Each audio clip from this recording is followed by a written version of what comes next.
Ladies and gentlemen, welcome to It's Rainmaking Time. This is Kim Greenhouse. Happy New Year. It's such a delight to be doing video today. We have a marvelous guest, a blockbuster. You're going to hear all about him. But before we tell you about our guest, the first thing I want to tell you is that years ago, I went and I had something called a thermogram. And a thermogram is a breast exam. It's actually a breast technology. It's a thermal technology that's used to demonstrate the heat in the body. And it uses far infrared. And the purpose of it is to show the vascular system changes that are happening in the body. And what you can do by doing this is to identify what tumors are in the body, what kind of problems are in the body, what's happening with the organ systems, if there's any type of intense inflammation like what you're seeing right now. The orange you're seeing in this person's body is representing some inflammation. And this has been around for over 25 years. Now, it's interesting to note that in the United States of America, thermography has still been a well-kept secret. And the ability to detect cancer with it is still barely known by the masses. In fact, it's one of the most effective tools you can use without radiating the body. For some reason in the industry, it's been considered kind of fringe, but it's not. It's so important that the Department of Energy uses it, and even real estate people use it to detect what's going on in a home or a building and where leaks are. So you know if the government's using it, and you know if it's being used in other areas, it's good. So what's happening today and why today is so important is that we are introducing the use of thermography to detect something called the Meridian System status. The health and wellness of which you and I refer to, and some of you have heard of, called Qi, the life force in the body.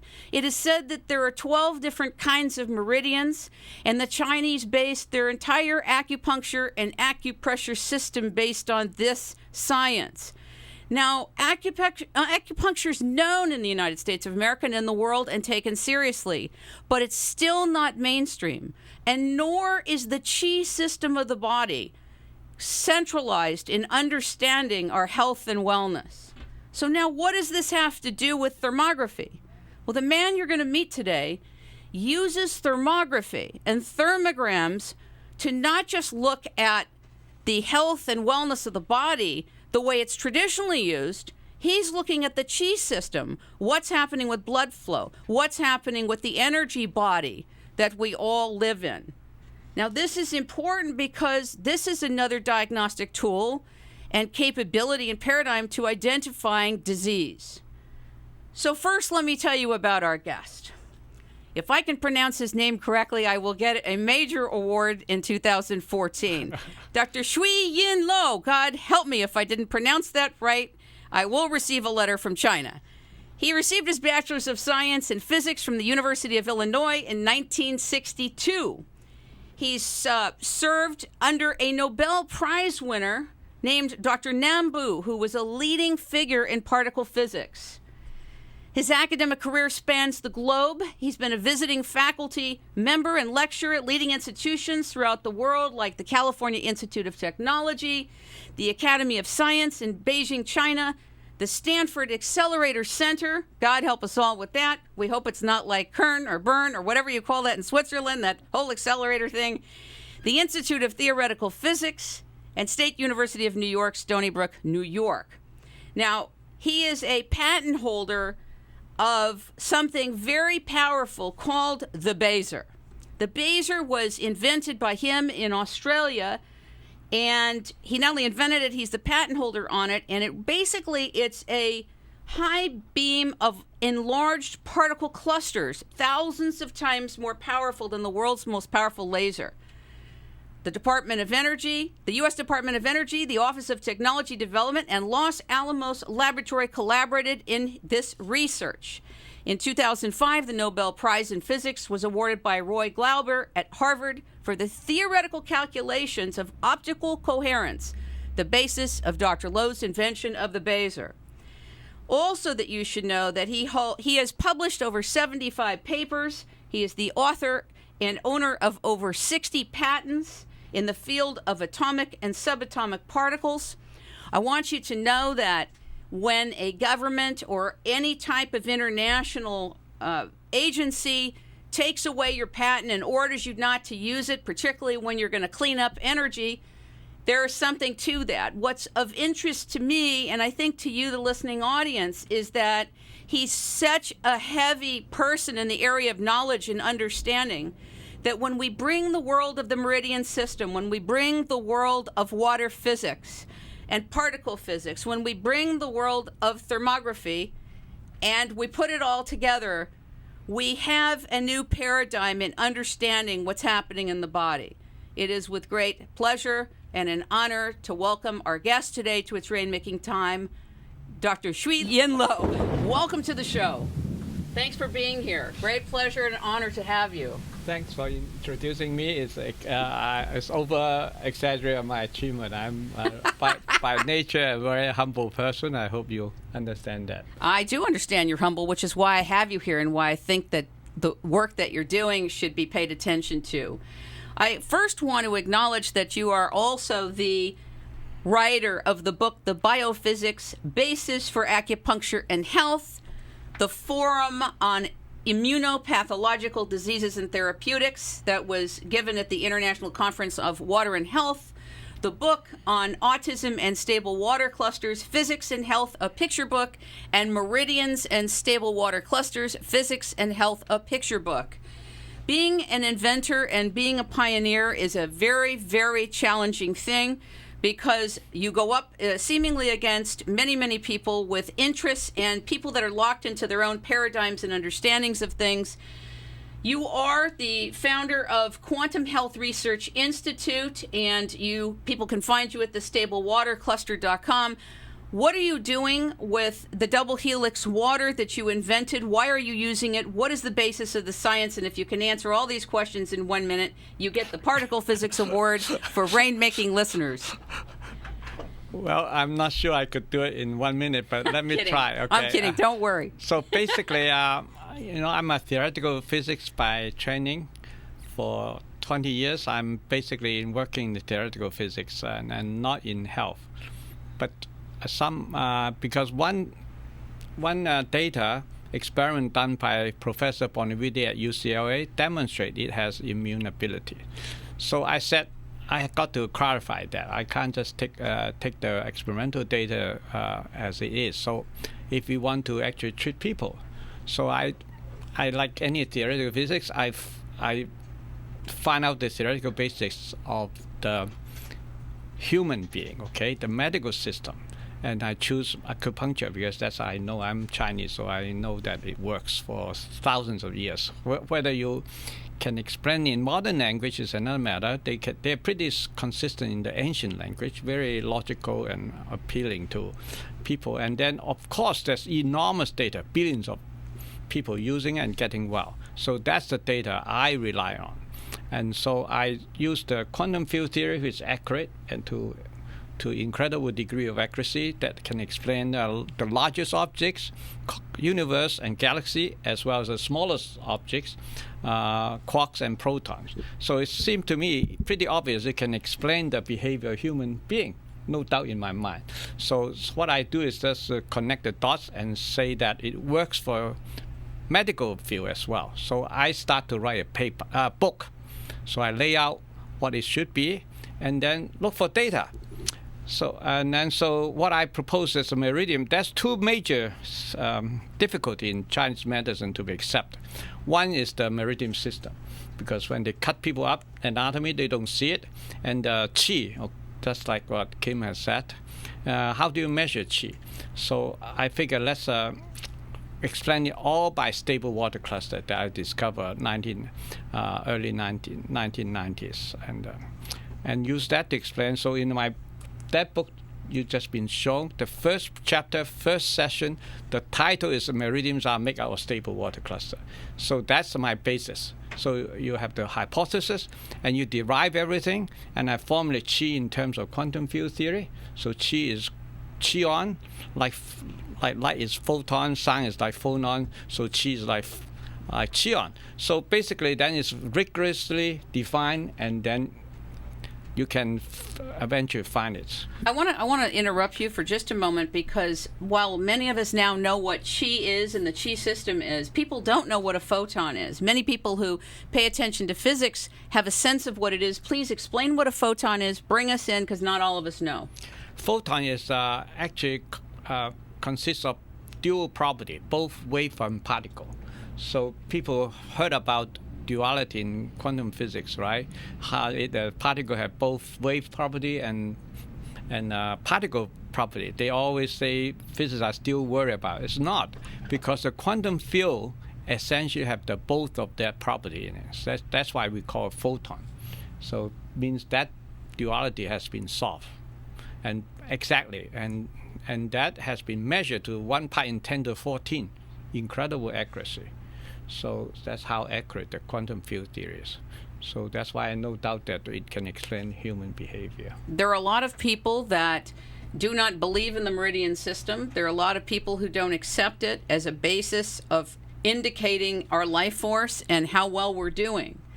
And because you've been an acupuncture teacher, I'd like you to share why, even though the Chinese Meridian system has had thousands of years behind it, why is it stable? Why is it something to be considered important and universal at looking at disease process? Because in Chinese medicine, meridian is where the disease show up. And if you make the meridian flow, the energy flow, then the back blockage is gone, and then the blood will flow there, and then will still stimulate self-healing. Still, self-healing is the most important forces of your body. We have 2 million years, we have no doctors, right? We still improve. Why? Because we have that ability to self-heal ours. It's in our gene.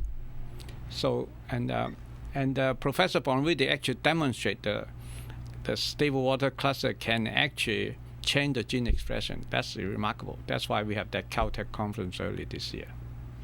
There are a lot of people in the marketplace, and I'm going to be the devil's advocate here for a moment, that are very confused about water science, very concerned that there's a lot of fake science out there when it comes to anything water, because you're dealing with water that's been clinically cleaned. You've got some people out there saying they've changed the physics of water. You've got things that we have thousands of chemicals that are added every day into our traditional water supply.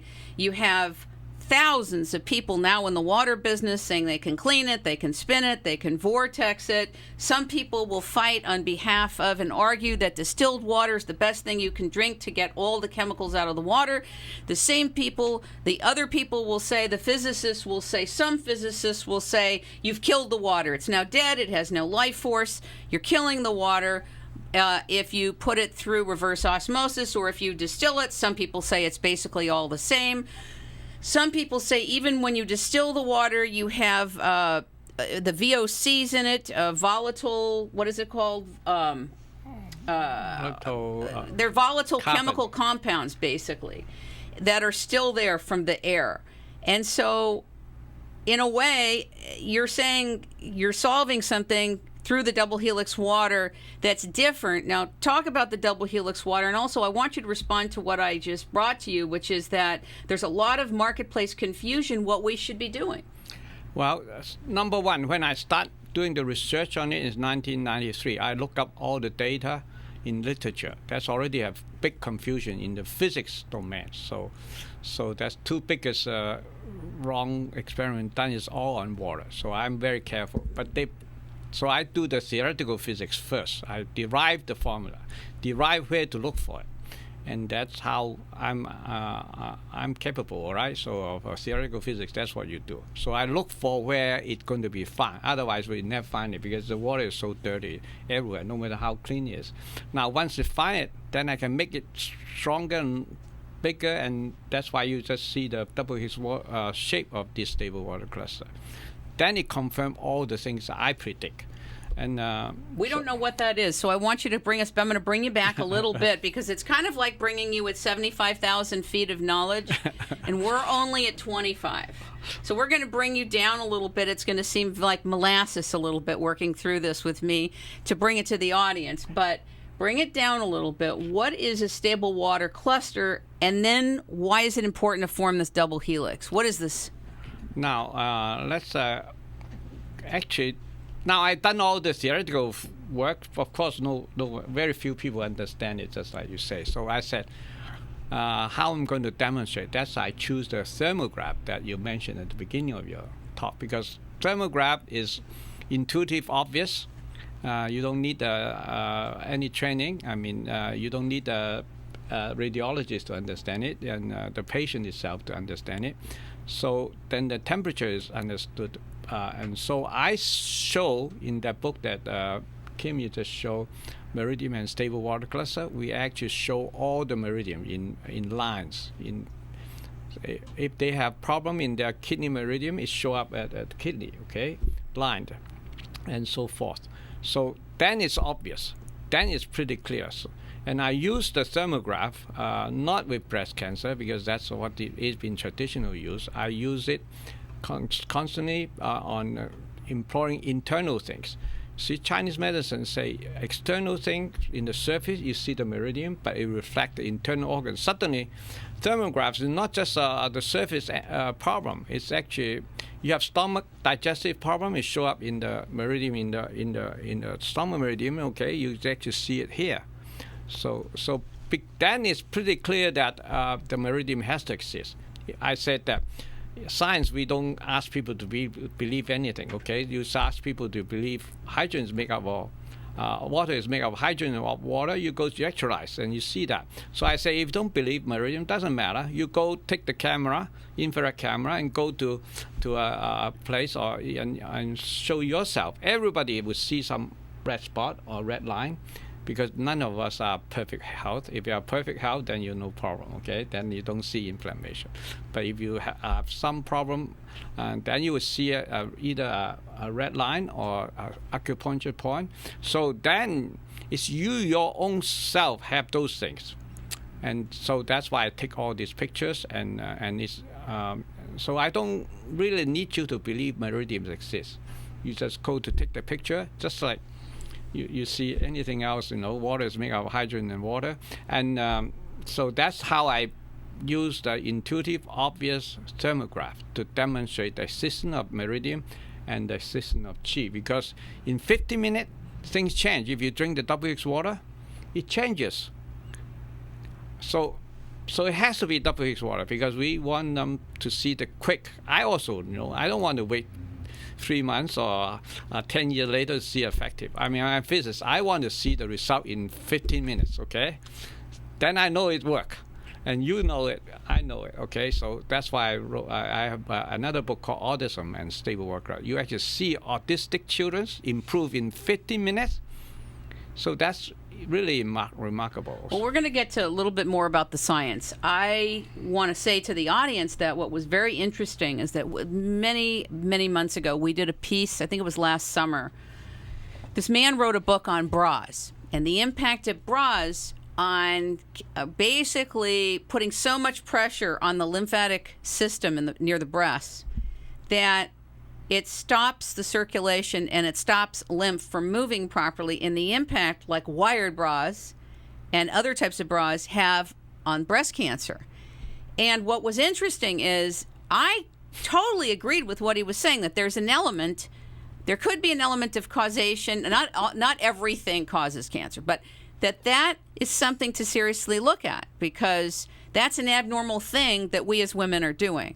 Even though it's normal and it's modern and it's expected of us. Well, what was interesting is when I went to Dr. Lo's office and we did the thermogram, which you're not going to see because I'm a little too vain for this. Under my breast, you could see hot spots, white hot spots. Now, if you saw that thermogram up behind him, you're looking at the color orange. Well, mine was white hot right under both breasts, which actually verifies that the man I did the interview with about bras and cancer, I mean, very few places on my body were as hot as that, which means what, Dr. Lo?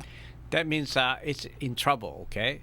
And one possibility that could be cancer. I always, because women are scared, so I don't say cancer. I say that's abnormality you have to take care of. Now, and I do extra. I ask them to see the armpit. The armpit is hot. That means the immune system is fighting something. Now, the nice thing is about if it's not serious, 15 minutes cool down already. Now, if it's more serious, we want them to be cool down in a week or 4 months or 4 weeks or something like that. If it doesn't cool down and keep having trouble, I say it's a big problem. Okay, you may take a chance. Because it's very sensitive, it may come in 10 years, may 2 years, we don't know, okay? It's not predicting what you're going to say. But I can tell you, from now on, you don't wear the bra. Well, I'm sorry, but for this interview, I'm broad. And you're not getting me out of the bra for this interview, but I will improve the bra so that I get a good rating on the thermogram called green, like my last name. But the thing that I was told by my thermographer who just passed away, Dr. Bill Coburn, who was such an awesome contribution to the world of thermography, who pioneered a lot of it here in the United States. I want to really give a shout out to Dr. Bill Coburn in heaven. Thank you so much for all of your work. And one of the things that he had said to me was that with a traditional thermogram, you can see these hot spots in the vascular system, and you're giving a 7 to 8 year glimpse. In other words, you could be catching something that won't fully arrive in full manifestation for 7 to 8 years. So this is an extremely effective tool, and of course there are full body thermograms, and I just thought it was fascinating that you can see something in advance, which means that you have dominion, you have a way to get at it, to start working at what you need to do, and behavior mod in whatever way you need to do it. So the next thing I wanted to ask you is the following. What is the distinction between double helix water and distilled water? What is it? Here's the double helix water, okay? And I don't know if anybody can see it, but what is the difference between what you have made in the laboratory and distilled water? If you use the cleanest water, that means double distill is not good enough, maybe triple or more, okay? Then it's really clean, then you don't have particle in suspension in the water. Ours do have particle in suspension in the water. So we actually use a laser counter to count how many of them. We not only know they exist, we actually know how big it is, how many of them. This is actually published in Physics Letter Journal. So if people argue, then I say, do they have a peer-reviewed physics journal published? Then I tell you, I haven't seen one that has that, okay? Peer-reviewed and journal, that's Physics Letter A is one of the most prestigious journal, one of the two most prestigious journal in the world. And there's several Nobel Prize work was first published there. So it's very, very a high standard. And I always try to go for the highest standard wherever I go. And I collaborate with the best professor who are willing to work with me, like Professor Bonavide and everybody else, okay? And then that's why we have the Caltech conference. I invite the MD who use it and knew it worked. So because if I said it worked, it doesn't help, okay? And besides, it's nice to have a third party. So we have this conference, Water and Health Conference, held at Caltech. Quick question to you. You know, we've did a piece with Gavin Menzies a couple of years ago and Dr. Timothy Ball on peer review.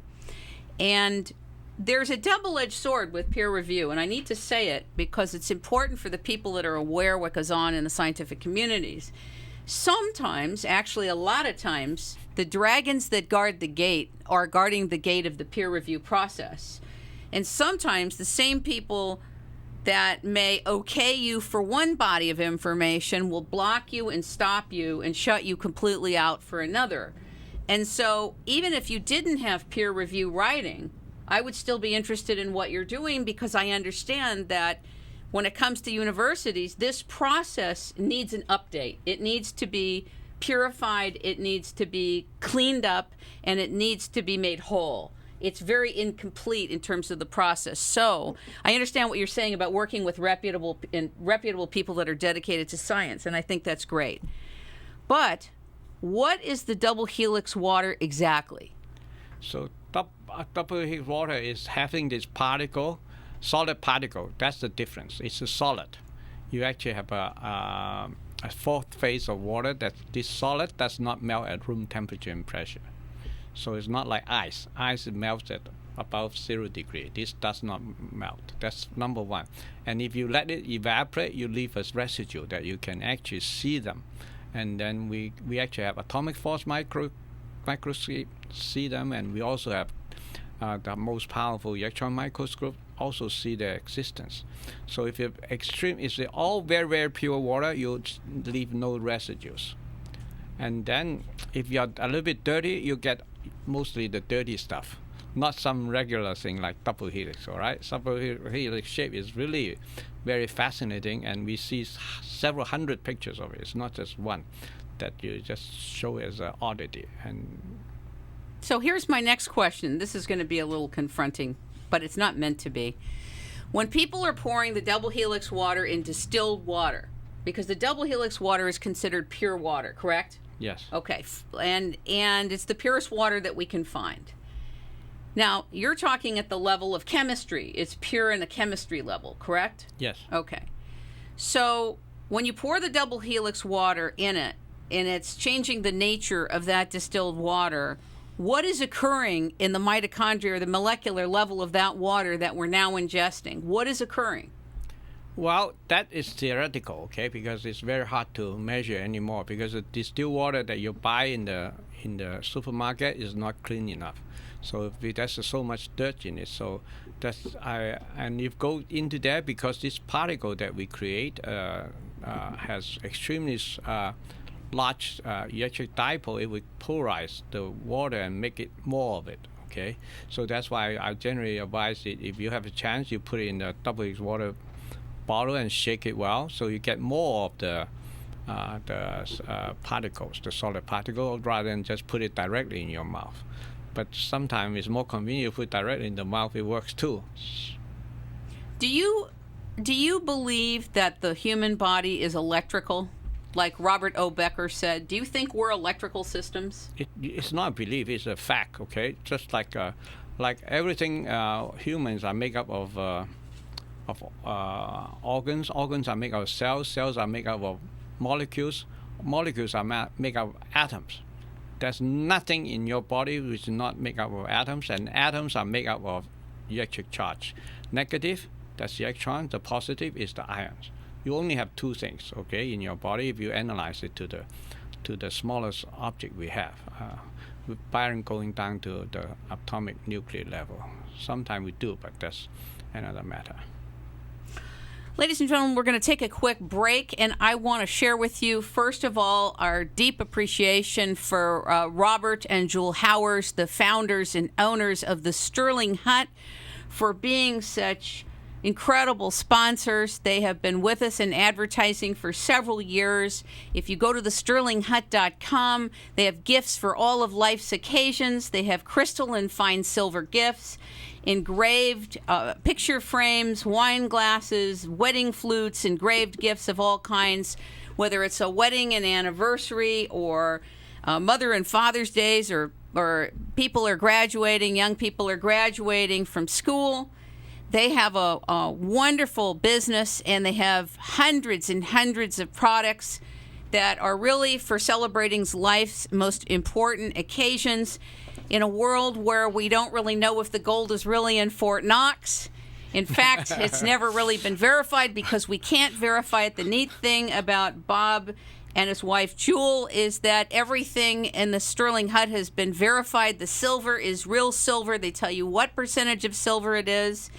And there's no games. And so when you're buying products, you want to really look for reputable people, honorable people, people that are good stewards, people that treat the consumers properly, and it's been an honor and a pleasure to have them sponsor It's Rainmaking Time. They've sponsored segments in Europe and in the United States for several years. I just really want to honor them and thank them.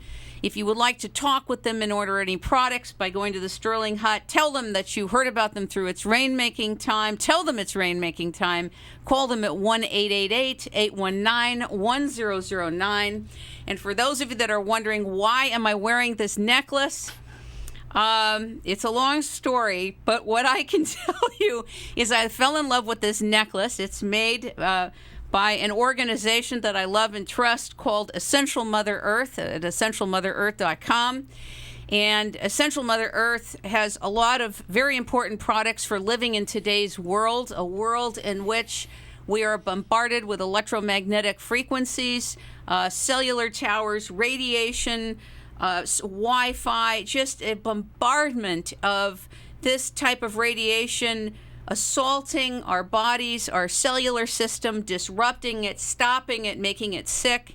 And one of the reasons I wear this necklace, and it also comes in a bracelet, both for men and women, is that it has special magnetite and hematite and other types of rare earth elements in there, jewels and things that help the body stabilize and actually protect us from the electromagnetic assault that we're in. If those of you have been listening to the show a long time, you know I'm very serious about my due diligence. I don't just wear anything, use anything, take anything, drink anything, eat anything that I haven't vetted, and it's a really wonderful company. And for those of you women who like this, get it. And you'll be protected pretty much wherever you go. There's a lot of very, very cool products that they have that you'll have to just call the founders and talk to them directly. So go to essentialmotherearth.com. And now what I'd like to do is to have you join me now in opening up the Starship Bridge, because what we're going to be doing more is having people call in on the Starship Bridge. And I'd like to know who on the bridge may have a question for Dr. Lo. I'm Robert Arbin. I am a retired physician and have an interest in this area, and obviously was trained in the enemy camp and have come to understand that it's one point of view. It does good, but it certainly can't exclude advancements that increase our understanding. And one of the questions, Dr. Lo, that I have, obviously water has many, many faces. And I'm assuming, and you can correct me, that many of these faces are determined by the energy, the type of energy that the water has associated with it. And that energy will then shape the water into different formats. For instance, steam is certainly different than ice. And and you can correct me, I think it is primarily dependent upon the energy incorporated into the water molecule, which puts it in those kind of states. And with that kind of background, can you clarify for me on a lay term how the double helix water energy, how you get it in, and how it shapes the double helix so that it is a different form of the H2O molecule? I think you're right. The gas form of the water is water vapor, has more energy, so it shakes itself away and can diffuse through the air. Now the liquid has less energy, so it stick together, but not enough to make it solid, because then you can flow like in the water. Okay, this liquid, it flows. Okay, now the third kind is solid. You take an ice, you shake it, the shape does not change. So it's a cube from your fridge, then it's a cube. Unless it melt, then it becomes water. So now ours is like that. It actually forms in double helix water. It does not change shape no matter how you shake it around. So that's why we call it solid. And that we call it one kind of solid phase of water. Look at carbon, okay? Carbon has solid phase, okay? Carbon has many different phases of solid.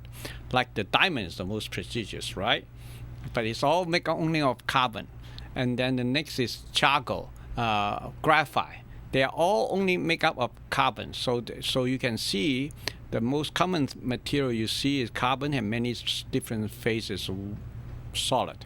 The same with what we are saying, that the water molecules can have different phases solid. And the common one that's relatively cheap is the distilled water that you buy from supermarket. The little bit more expensive one, which I consider is the most prestigious one and most important one, is the Double Helix Water that we have is another form of stable water crystal. And we have many other kinds, actually. It's not just one. Sir, did you get your question answered? I have one other question that I'm sure you can enlighten me on. I have read that the hydrogen-oxygen bond angle, as the energy increases towards steam, the angle becomes wider. And as we descend toward ice, the angle becomes narrow, and the water is 104.5 degrees, and that will vary depending on the energy in that. Is this kind of a misconception, or does this play in also in the double helix water? Yeah, it's an important parameter, actually. Actually, that's 104 to 108 degrees normally that. But we cannot measure it. The angles cannot be measured, so it's indirect measurements. I would say the most, and liquid is very hard to do experiments. So one of the most important pioneer is Saclay at UC Berkeley. He is really the pioneer in water. And can you say his name again? Who's the pioneer at Berkeley? Saclay, Saklay. So he's that field is called quantum chemistry. So he measure small cluster that come out from expansion in isolations. Then they have another theoretical physics group in Cambridge. We calculate all this.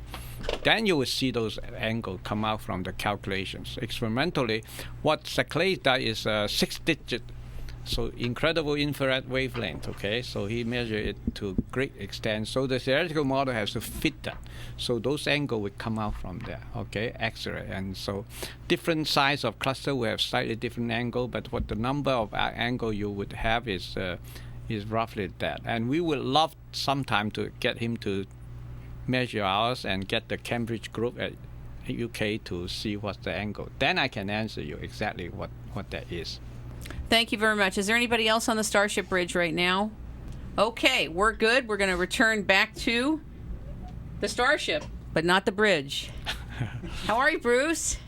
Oh, well, let's fire up a mic. How are you, Bruce? Let everybody see you. I am doing wonderfully, thank you. I'd like to acknowledge Bruce Barker, who I've been working with on and off for 10 years, who has, I know, 10 years, and we're much younger than we were. Yes. You know why? Because we're drinking water? some type of water. I don't know what it is, but we could be close to it now, whatever we've been drinking. No, I really want to thank you for all the work that you've done and for so many years and all the shows that you made happen and the difficult start at the Radio Colorado Network.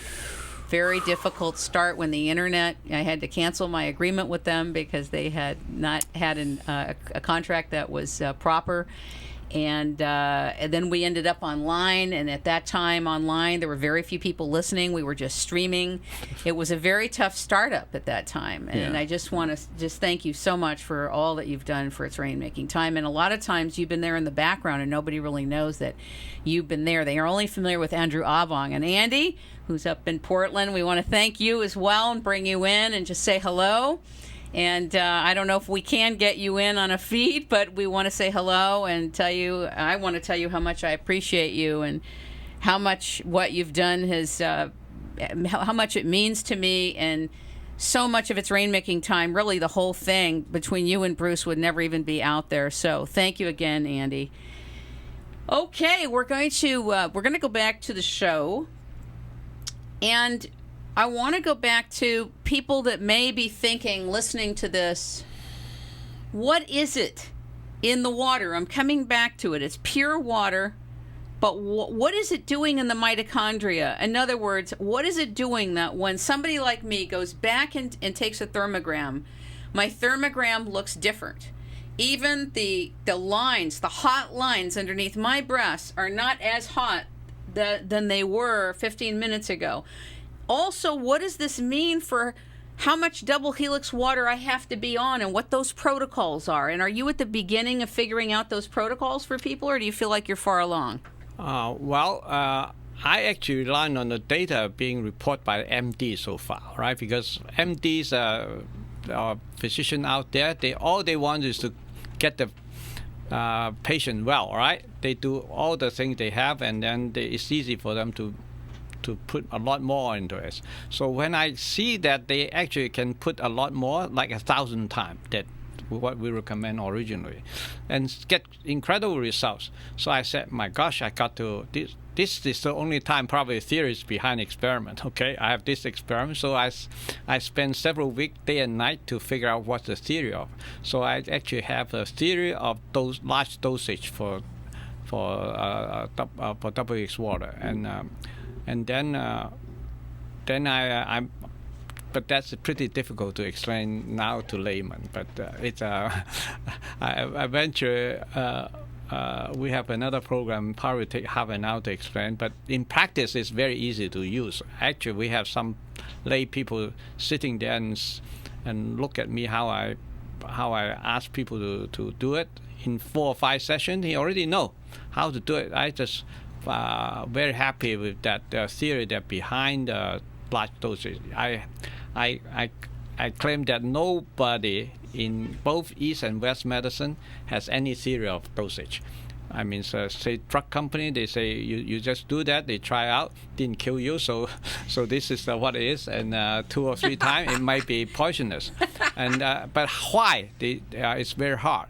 And so it's Chinese medicine. They say all herb they actually say has some poison in it, okay? But it's much lower, okay? They generally have can tolerate 10 times or even more. But why that dosage? You know, when you go to a Chinese doctor, they give you a prescription, right? On how much herb you use. But why do they have? It's empirical. Those prescriptions come from thousands of years. Try this out, try that out. But there's no understanding why should be 2 grams instead of 4 grams instead of 10 grams or half a gram. So it depends on the experience of physicians. The more experience is, the more precise it is. But you know, but I'm a physicist.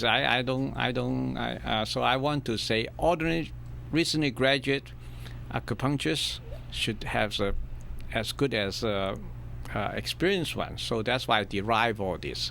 Then become very easy to prescribe, and then they see the changes, and especially in thermographs, in 15 minutes and also in 1 week. So generally, I ask them to come back in 2 weeks or 1 week to see another difference. Actually, I also have done a lot for next day. So actually, they always change it in 15 minutes. How about tomorrow? So I say, come back tomorrow, and then and they would come back and see changes. That always convinces them that this is correct way to do it. Okay, but in clinic, then generally they don't come back to 1 day, but a week later is okay. So. You say that Double Helix Water, in one of your books, has the 200-year-old mystery of homeopathy been solved? You asked the question, has the 200-year-old mystery of homeopathy been solved? Why do you ask that question? Because homeopathic is defined in U.S., has a strict law way to do it. If it's not strictly abide to the FDA prescription, it's not called homeopathic. So that's why I cannot claim this homeopathic. Homeopathic also many times don't claim they are pure water. It's only. Wait, say that again. Say it. Take us slow, because some of us don't know what it is. Say it one more time for us. So homeopathic has 200 years of history, right? Not as long as Chinese medicine, 2000, but it's pretty long, right? It's invented in Germany, and he wants to dilute. Suppose it actually have 3 basic laws. The most important is like cures like. That means if you have you are sick, so you try out in healthy people, drink that poison and dilute it, and they produce the same symptom. And then you use that poison to dilute it many times at probably 10 to the minus 6 mole. I just checked them up. Okay, then then that cure that poison, okay, that you have. Okay, so whatever sickness you have, that similar things that cause that sickness, you dilute and drink it. So it's not totally pure water in the prescription from FDA. But my claiming is that it's actually pure water. So that's the difference, and I prove it. But how does the pure? This is where I'm lost, and I'm sure if I'm lost, there's a few other people out there that are lost, because I don't normally get lost, but I'm a little lost on some of this, and I know you'll clarify it. The 200-year-old mystery of homeopathy. What is being solved? That's what I'm not clear about. What is being solved? So I think homeopathic has the ability to cure disease because it has this stable water class in it. And then, but as long as they don't admit, the homeopathic community, or allowed by U.S. government, then you cannot be called homeopathic. Then it's not allowed to sell. So but from scientific viewpoint, I would claim the same thing. But it's only me, okay, from a pure physicist viewpoint. So, and then you have to allow the homeopathic community to say that it's part of the reason. So, do you get it? I think I get it. Basically, I think somebody on our Starship Bridge, let's open up the Starship Bridge, that guy seemed to have known a lot of things. Appreciate your comments on that, Dr. Lo. It appeals to me that allergists unknowingly use this principle in desensitizing people to offending pollens and other things, because they take the thing that is creating the problem, dilute it down, and give it to the person, and in time the body stops reacting to it. So I think it's kind of a paradox. The very thing they don't like, they do. Well, that's the way they explain it. That's why I wouldn't explain it that way. Okay, suppose what we have is people have allergy, then it's certain meridian have trouble. Okay, and the qi is not flowing to the nose, so you just either drink the water or rub the cream there. The allergy actually can be healed. So I claim that my explanation is more accurate than their explanation, but doesn't exclude their explanation. I just cannot understand them. If I don't understand their explanation, I cannot say it. All right, that's why I say the mystery is still somehow there. Let me give you an example in the conference, all right, that we went to, okay? That's why I say, in order to convince people, you have to convince the professional first. So we went to this trade show that put professional MD basically attend. So that's this doctor come the first day. She said, in New York, he said, I have this allergy in the nose. It's stuck for more than 10 years. No matter what I do or what other people do, it's stuck.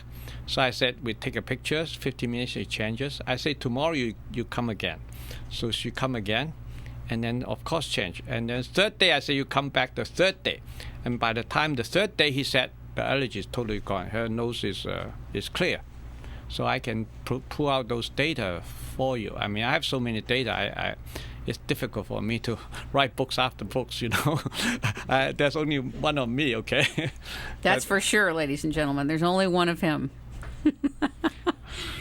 So let's go back here, and I don't want to belabor the point too much about the double helix part, but what is the ultimate breakthrough of what you're doing? What is it? What is the it that this is that you want people to really get?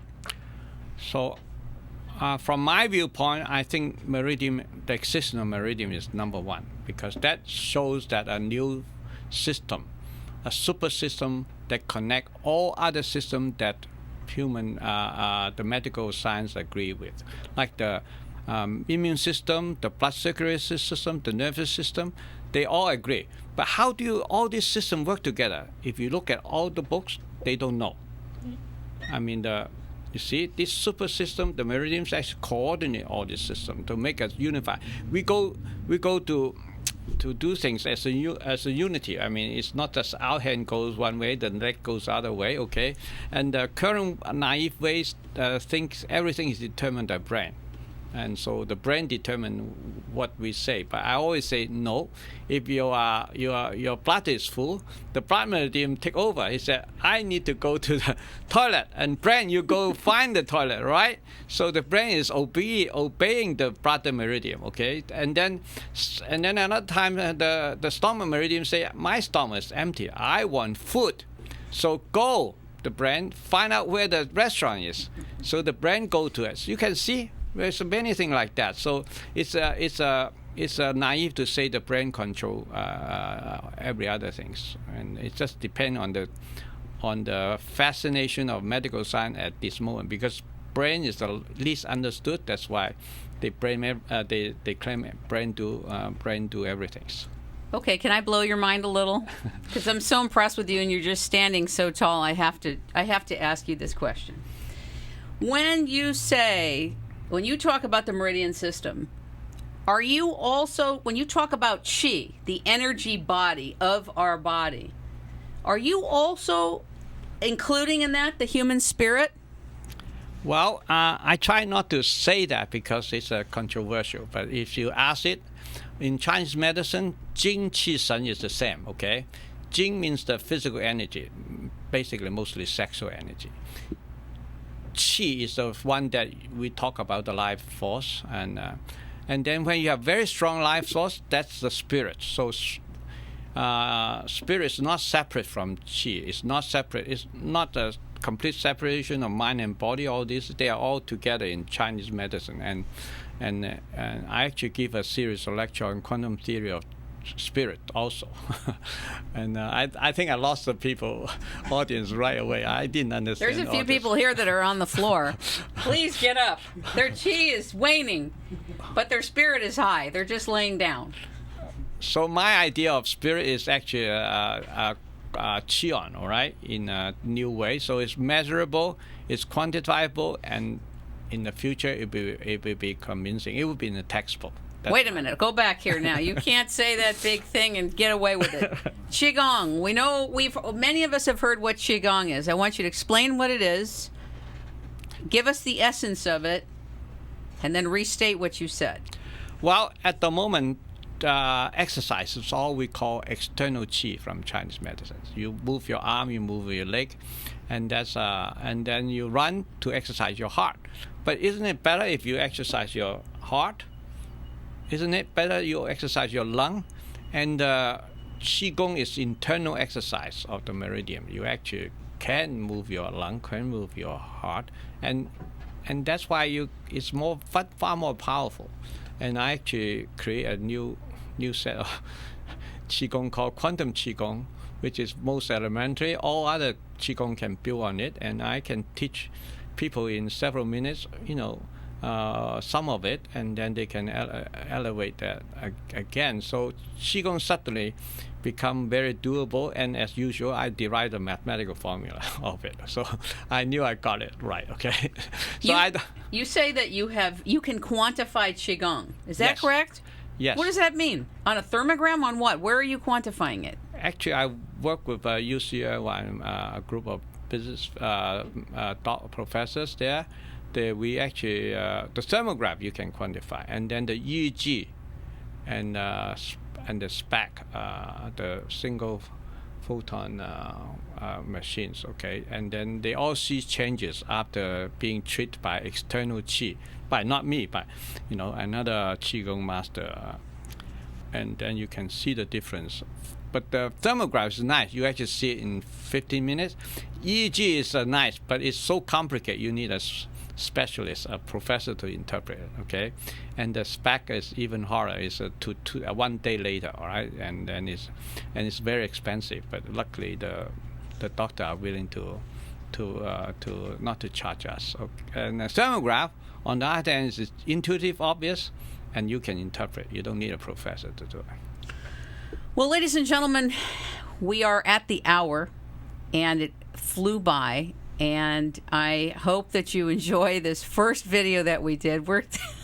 We're new in the studio here. It's been 10 years since I've done any video or television. So if the lights are a little funny and the visualization looks like you're on LSD and there are funny things coming out of Dr. Lo's head, it's probably his chi. That's the problem. Bruce, he's laughing over there because God knows how this is going to mix down. It's all his fault. Andy up in Oregon, I don't know what to tell you from the live stream feed. But I first also want to invite all of you to go to It's Rainmaking Time. It's rainmakingtime.com. And go ahead and check out the shows and the archives. Please feel free to comment. It really helps the show grow. For those of you who really love the show and enjoy it, it really means a lot to us that you donate. There's no donation that's too small. It's important that you donate. This is listener supported. And for those of you who are interested in advertising with us, whether we're mentioning your company and your products or we're actually talking more about your product line, please feel free to call us at 626-398-8652 at the Rainmaking Company. And for those of you who would like to know a little more about banner ads and how they work, feel free to call as well, because no matter how many people come into the site a month, they are seeing those banner ads. And there's a lot of confusion in the marketplace about what they really do, if they're really worth it, if they're good. Totally, most of the time, people are basing banner ads based on links, based on clicks. And what I want you to know is that your brand is out there being seen over and over and over again when you go to what'srainmakingtime.com. Whether people are clicking it has to do with the look, what it says, the color, the basic product, etc., and how many times they're there. So, for example, Pure Vitamin C is one of our advertisers. They're one of the less than a handful of companies in the whole country that have vitamin C that's actually not from China. Dr. Lo, don't be insulted, but the pet market and food market is not what China's known for. China's known for healing and many other wonderful things. The vitamin C part is actually manufactured here in the United States of America. We have other advertisers as well. This is just an example. But and for those of you that want voice advertising, that will go both on video when we do video and on audio, which also goes to iTunes and YouTube and other types of distribution outlets, we'll do an ad for you as well. We try to do contextual ads that are coherent, that are honest, that are authentic, that communicate your product or your company and what you're up to so that people get it. And the distinction here is that with a voice ad, unless there's an offering, we don't know who comes to your website. What we do know is that Kim Greenhouse talks about your company and your product. And for those who watch Kim Greenhouse, it means something. So that's what you need to know. So the whole advertising paradigm is changing drastically because many more people are online. They're online all day on their tablets, on their iPhones, on their cell phones, and on their computers. So we're still in a big change in media. So understand that we need you to participate in where the change is, where the wave is really going, and step out in 2014. Join us. So we want to thank Dr. Lo for joining us today on It's Rainmaking Time. I'm really honored that you're here. God bless you and the work that you're doing. And one of the things I love about you is that you're so dedicated to the science part of what you're doing, and that you're really you remind me in a way, and I mean this in a big complimentary way, you remind me of a child who loves to learn. You're not too old to give up the love of learning. And it means a lot because sometimes as people get older, their ability to learn and fall in love with learning diminishes, and with you it just gets bigger and bigger and bigger, and I love that about you, and that's why you have so much joy in your life too. So I just really want to acknowledge you and thank you. And for the audience who would like to find out more about Dr. Lo's work, please go to stablewatercluster.net. You can find out about the Stable Water Cluster and Quantum Health Research Institute and his work as a physicist and an inventor. And I thank you very much for tuning in. It's Rainmaking Time.